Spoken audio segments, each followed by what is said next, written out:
ಎಲ್ರಿಗೂ ನಮಸ್ಕಾರ. Son of Muthanna. ಹಾಂ, ಅದು ಇವರು ನಮ್ಮ ಡೈರೆಕ್ಟರ್ ಹೇಳ್ದಂಗೆ ಒಂದು 50 ದಿನ ಜರ್ನಿ ಮಾಡಿದ್ದೀವಿ. ಒಂದು 15 ದಿವಸ ನಮ್ಮ ಎಡಿಟರ್ ಹೇಳ್ದಂಗೆ ಒಂದು 15 ದಿವಸ ಕಾಶಿಗೆ ಜರ್ನಿ ಮಾಡಿದ್ವಿ. ನಮ್ಮ ಎಡಿಟರ್ ತಾಟದು.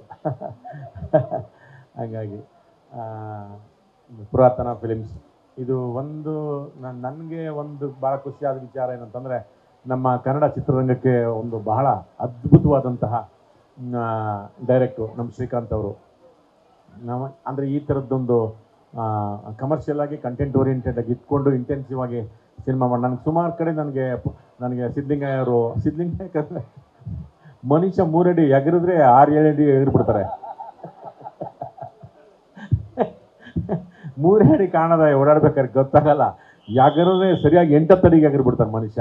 ನನಗೆ ನಾನು ಸಿದ್ಲಿಂಗಯ್ಯ ಯಾವಾಗ ಒಂದ್ಸರಿ ಮೀಟ್ ಮಾಡಿದ್ದೆ, ಹಂಗೆ ಮಾತಾಡೋದು ಸುಮ್ಮನೆ ಹಿಂಗೆ ಇರ್ತಾರೆ, ಬಂದು ಆಮೇಲೆ ಕೆಲಸಕ್ಕೆ ನಿಂತ್ಕೊಂಡ್ರೆ ದೈತ್ಯರ ಕಾಣಿಸ್ಬಿಡ್ತಾರೆ. ಹಾಗೆ ಶ್ರೀಕಾಂತು ಒಂದು ಭರವಸೆ ಮತ್ತು ಬೇರೆ ಥರದೊಂದು ನಿರ್ದೇಶಕರು ನಮ್ಮ ಕನ್ನಡ ಚಿತ್ರರಂಗಕ್ಕೆ. ಅದಕ್ಕೆ ನನಗೆ ಬಹಳ ಖುಷಿ. ಆಮೇಲೆ ಇದು ಅವ್ರ ಮೊದಲನೇ ಸಿನಿಮಾ, ಅಂದರೆ ಸಾಕಷ್ಟು ಸಿನಿಮಾ ಕೆಲಸ ಮಾಡಿದ್ದಾರೆ. ಈ ಸಿನಿಮಾ ಅವ್ರದ್ದು ಒಂದಷ್ಟು ಕನಸಿನ ಮೂಟೆಗಳನ್ನು ಹೊತ್ಕೊಂಡು ಎಲ್ಲನ ಹಾಕಿ ಯಾರನ್ನೂ ಬಿಡದೆ ಎಲ್ಲರ ಹತ್ರನೂ ಆ ಕ್ಯಾಮ್ರಾಮನ್ನು ಆ ಕೃಷ್ಣನ ಜೊತೆ ಅಂತೂ ಕಂಟಿನ್ಯೂಸ್ ಲವ್ ಮಾಡ್ಕೊಂಡೇ ಇರ್ತಿದ್ರು. ಅವ್ರೊಂಥರ ಲವ್ ಮಾಡೋರು, ಇವ್ರೊಂಥರ ಲವ್ ಮಾಡೋರು. ಆಮೇಲೆ ಇಬ್ಬರು ಲವ್ ಮಾಡ್ಕೊಂಡು ಬಂದು ಸರ್ ಒನ್ ಮೋರ್ ಅನ್ನೋರು. ಯಾಕೆ ಒನ್ ಮೋರು ಅಂತಂದರೆ ತಿರ್ಗಿ ಎಗರಿ ಬಿಡೋರು. ಅವ್ನು ಯಾರು ಅಲ್ಲಿ ವರ್ಷೇ ಇಲ್ಲ ಅಲ್ಲಿ ನೀನು ಗೈತೆ ಅಂದ್ಬಿಟ್ಟು ತಿರ್ಗಿ ಹೊರಗಡೆ ಎಲ್ಲ ಒಟ್ಟಿಸ್ಕೊಂಡು ಹೋಗ್ಬಿಡೋರು, ತಿರ್ಗಿ ವಾಪಸ್ ಬಂದು ಮಾಡೋರು. ಈ ಥರದ ಅವರಿಬ್ಬರಲ್ಲೆಲ್ಲ ಚೆನ್ನಾಗಿ ಮಾಡೋರು. ಇನ್ನೊಂದು ಭಾಳ ಖುಷಿ ವಿಚಾರ ಅಂತಂದರೆ ನಾನು ಪ್ರಣಮ್ ಬಗ್ಗೆ ಹೇಳ್ಬೇಕು. ನಮ್ಮ ಕನ್ನಡ ಚಿತ್ರರಂಗಕ್ಕೆ ದೇವ್ ಸರ್ ಬಗ್ಗೆ ನಮಗೆ ಎಲ್ಲರಿಗೂ ಡೈನಮಿಕ್ ಆಗಿ ಗೊತ್ತು. ಅವ್ರು ಯಾವ ಥರ ಸಿನಿಮಾ ಮಾಡಿದ್ರು, ಈ ಕಲಾವಿದರಾದರು, ಏನೇನು ಎಲ್ಲೆಲ್ಲಿಗೆ ಹೋದ್ರು, ತಮಿಳು ತೆಲುಗು ಎಲ್ಲ ಕಡೆಗೆ ಹೋಗಿ ಬಂದರು. ನಮಗೆ ಆ ಥರದಲ್ಲಿ ಪ್ರಣವ್ ನಮಗೆ ಕನ್ನಡಕ್ಕೊಬ್ಬ ಅದ್ಭುತ ಒಬ್ಬ ಡ್ಯಾನ್ಸರು, ಫೈಟ್ರು, ಆ್ಯಕ್ಟ್ರು. ಆಮೇಲೆ ಮೋಸ್ಟ್ಲಿ ಪ್ರಣಮ್ಗೋಸ್ಕರನೇ ಕತೆ ಮಾಡ್ಬೋದು, ಆ ಥರದ್ದು ಪೊಟೆನ್ಷಿಯಲ್ ಇರುವಂಥ ನಟ ಪ್ರಣಮ್ ನಿಜವಾಗ್ಲೂ. ಯಾಕೆಂದರೆ ಒಂಥರ ಅಪ್ಪನ ಕಣ್ಣುಗಳು ಯಾವಾಗಲೂ ಕಣ್ಣಲ್ಲಿ ಕಾಣ್ತಾನೇ ಇರೋದು ದೇವ್ ಸಾರ್ದು ಅದು. ಆ ಥರದಲ್ಲಿ ಬಹಳ ಖುಷಿಯಿಂದ ಖುಷಿ ಅಂತಲೇ ಪಕ್ಕದಲ್ಲೇ ಬಂದು ಖುಷಿ. ನಮಗೆ ಭಾರತಿ ಮೇಡಮ್ದು ತಾನು ತಂದಾನ ಅದು ಜ್ಞಾಪಕ ಆಗುತ್ತೆ. ನೀನು ಅಷ್ಟೊಂದು ಆ್ಯಕ್ಟಿವ್ ಆಗಿರ್ತೀಯ ನೀನು ನಿಜವಾಗ್ಲೂ. ಬಂಗಾರದ ಮನಸ್ಸಲ್ಲಿ ಭಾರತಿ ಮೇಡಮ್ದು ಅಷ್ಟೊಂದು ಆ್ಯಕ್ಟಿವ್ ಆಗಿರ್ತೀರ. ಎಲ್ಲ ಒಂಥರ ಎಲ್ಲ ಕನ್ನಡಿಗರು, ಸುಂದರಿ, ಒಳ್ಳೆ ಅಭಿನೇತ್ರಿ, ಎಲ್ಲ ಭಗವಂತನವರ ನಮ್ಮ ಕನ್ನಡ ಚಿತ್ರರಂಗದ ಪುಣ್ಯ ನಿಜವಾಗ್ಲೂ. ಇಷ್ಟೊಳ್ಳೆ ತಂಡ ಕಟ್ಟಿದ್ದಾರೆ ನಮ್ಮ ಪ್ರೊಡ್ಯೂಸರು. ಇವ್ರು ಕುಳಿತವ್ರೆ, ಅವ್ರು ಸಿಕ್ಕಾಪಟ್ಟೆ ದಬ್ಬವ್ರು ನಮ್ಮ ಪ್ರೊಡ್ಯೂಸರು.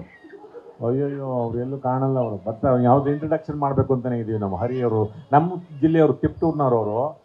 ಅವರು ತುಂಬ ದೊಡ್ಡ ಆಸೆಗಳಿದ್ದಾವೆ, ತುಂಬ ದೊಡ್ಡ ಅವ್ರು ಮೋಸ್ಟ್ಲಿ ನಾನು ಇನ್ನೊಂದು 2-3 ವರ್ಷದಲ್ಲಿ 1,000 ಕೋಟಿ ಸಿನಿಮಾ ಮಾಡಿಬಿಡ್ತಾರೆ, ಅಷ್ಟು ಆಸೆ ಇದೆ ಅವ್ರಿಗೆ. ಹರಿಯವರೇ, ನಿಜವಾಗ್ಲೂ ನೀವು ಮಾಡ್ತೀರಾ, ನಮ್ಗೆ ಅದು ಗೊತ್ತು, ನಿಮ್ಮ ಆಸೆ ಚೆನ್ನಾಗಿದೆ ಅಂತ. ನೀವು ಮಾಡ್ತೀರಾ ನೀವು. ಒಂದು ಬೇರೆ ಥರದ್ದು ಈ ವರ್ತಮಾನಕ್ಕೆ ಸಂಬಂಧಪಟ್ಟಂಗೆ ಈ ತುಂಬ ಫಾಸ್ಟಾಗಿ ಏನು ಜಗತ್ತು ಹೋಗ್ತಾ ಇದೆಯೋ, ಅಂದರೆ ಸಂಬಂಧಗಳ ಬಗ್ಗೆ ಆಗ್ಬೋದು, ಬೇರೆ ಥರ ದುಡಿಮೆ ಅನ್ನೋದ್ರ ಬಗ್ಗೆ ಆಗಲಿ, ಇದೆಲ್ಲ ಏನು ಫಾಸ್ಟಾಗಿ ಹೋಗ್ತಿದೆಯಲ್ಲ, ಅದ್ರ ಮಧ್ಯೆ ಏನೇನು ಮಿಸ್ ಆಗುತ್ತೆ, ಯಾವುದು ಸತ್ಯವಾದ್ದು, ಯಾವುದು ಶುದ್ಧವಾದ್ದು, ಯಾರು ಅಂದರೆ ನಮಗೆ ಹೊತ್ತಿಗಾದವನೇ ನೆಂಟ ಅಂತ ಒಂದು ಮಾತು ನಮ್ಮ ಜನಪದದ ಗಾದೆ ನಿಮ್ಗೆ ಚೆನ್ನಾಗಿ ಗೊತ್ತಿರುತ್ತೆ. ಹೊತ್ತಿಗೆ ಯಾರಾಗ್ತಾನೋ ಅವನೇ ನೆಂಟ ಅಂತ. ಅದು ಇದ್ರ ತಿರುಳು ಅಲ್ಲಿ ಇರ್ತದೆ. ಅಲ್ಲಿ ಯಾರು ಹೊತ್ತಿಗೆ ಆಗ್ತಾರಲ್ಲ ಅವರೇ ನಿಜವಾದ ಸ್ನೇಹಿತರು, ಅಪ್ಪ ಅಮ್ಮ, ನೆಂಟರು, ಬಂಧುಗಳು, ಎಲ್ಲರೂ ನಿಜವಾಗ್ಲೂ ಎಲ್ಲರೂ ಅವರೇ. ಅದನ್ನು ಇಟ್ಕೊಂಡು ತುಂಬ ಚೆನ್ನಾಗಿ ಹೇಳಿದ್ದಾರೆ. ನಮ್ಮ ಧನು ಮಾಸ್ತರು ಬೆನ್ನೆ ಮನೆ ಸಾಕಿ ನಮ್ಮನ್ನ ಹಿಂಡು ಎಲ್ಲ ಮಂಡಿ, ಮತ್ತೆ ನಮಗೆ ಚೆನ್ನಾಗಿ ಡ್ಯಾನ್ಸ್ ಮಾಡಿಬಿಟ್ಟು ಆಯುರ್ವೇದಿಕ್ ಅಡ್ರೆಸ್ಸು ಕೊಟ್ಟರು. ಸರ್ ಇಲ್ಲಿ ಹೋಗಿ ಮಸಾಜ್ ಮಾಡಿಸ್ಕೊಳ್ಳಿ ಸರ್, ನನ್ನ ಫ್ರೆಂಡೇ ಸರ್, ಹೇಳಿದ್ದೀನಿ ಸರ್, ಚೆನ್ನಾಗಿ ಮಾಡ್ತಾನೆ ಹೋಗಿ ಸರ್ ಅಂತ. ಅಲ್ಲಿ ಹೋಗಿ ಚೆನ್ನಾಗಿ ಮಾಡಿಸಿದ್ದಾರೆ. ಈ ಥರದ್ದು ಒಂದು ಒಳ್ಳೆ ತಂಡ ಕಟ್ಟಿದ್ರು ಯಾರು, ನಮ್ಮ ಹರಿಯವರು ಮತ್ತು ನಮ್ಮ ಶ್ರೀಕಾಂತ್ ಅವರು. ನಿಜವಾಗ್ಲೂ ನಿಮ್ಮೆಲ್ಲರ ಒಂದು ಪ್ರೋತ್ಸಾಹ, ಒಂದು ಸಹಾನುಭೂತಿ, ಇದಕ್ಕೊಂದು ಸಪೋರ್ಟು, ಈ ಥರದೊಂದು ಒಂದು ಪ್ರಯತ್ನ ಮತ್ತು ಪ್ರದರ್ಶನ ಎರಡನ್ನೂ ಒಟ್ಟಿಗೆ ಮಾಡೋದಂಥವ್ರು ಶ್ರೀಕಾಂತ್ ಅವ್ರಿಗೆ ಇರಲಿ. ಇದನ್ನು ಹೆಚ್ಚಿನ ರೀತಿಯಲ್ಲಿ ನೀವು ನಮಗೆ ಸಪೋರ್ಟ್ ಮಾಡಿ ಅಂತ ಕೇಳ್ತಾ, ಪುರಾತನ ಫಿಲಿಮ್ಸು ನಿಜವಾಗ್ಲೂ ಪುರಾತನದಿಂದ ಈ ಕಲಿಯುಗದವರೆಗೂ ಬಂದು ಇನ್ನು ಮುಂದೆ ಸಾಗಲಿ ಅಂತ ನನ್ನ ಪುರಾತನ ಫಿಲಿಮ್ಸ್ಗೆ ಹರಿಯವರಿಗೆ ಆ ಭಗವಂತ ಮಹಾಕಾಳಮ್ಮನ ದೇವಸ್ಥಾನದ ಮುಂದೆ ತಾಯಿ ತಾಯಿ ಮಹಾಕಾಳಮ್ಮ ಆ ಪುರಾತನ ಫಿಲಿಮ್ಸು ಇನ್ನೂ ಚೆನ್ನಾಗಿ ಸಾವಿರಾರು ಫಿಲ್ಮ್ಗಳು ಮಾಡೋಂಗಾಗ್ಲಮ್ಮ ತಾಯಿ. ನಿನ್ನ ಆಶೀರ್ವಾದ ನಮ್ಮ ಕನ್ನಡ ಚಿತ್ರರಂಗದ ಮೇಲೆ ಇರಲಮ್ಮ. ಸ್ವಲ್ಪ ಸಿಕ್ಕಾಪಟ್ಟೆ ಸಂಕಷ್ಟದಲ್ಲಿದ್ದೀವಿ, ಎಲ್ಲ ಪರಿಹಾರ ಮಾಡ್ಬಿಡ್ತಾಯಿ. ಇವೆಲ್ಲ ತೊಳ್ಕೊಂಡು ಹೋಗ್ಬಿಡ್ಬೇಕಮ್ಮ, ಹಂಗೆ ಮಾಡಮ್ಮ ತಾಯಿ. ಎಲ್ಲರಿಗೂ ಒಳ್ಳೇದಾಗಲಿ. ಸರ್ವೇ ಜನ ಸುಖಿನೋ ಭವಂತು. ಜ್ಯೋತಿಷ್ ಥರ ಹೇಳ್ಬಿಟ್ನಲ್ಲ, ಇರಲಿ. ಎಲ್ರಿಗೂ ನಮಸ್ಕಾರ. ಗ್ಯಾರಂಟಿ ನ್ಯೂಸ್, ಸುದ್ದಿ ಖಚಿತ, ನ್ಯಾಯ ನಿಶ್ಚಿತ.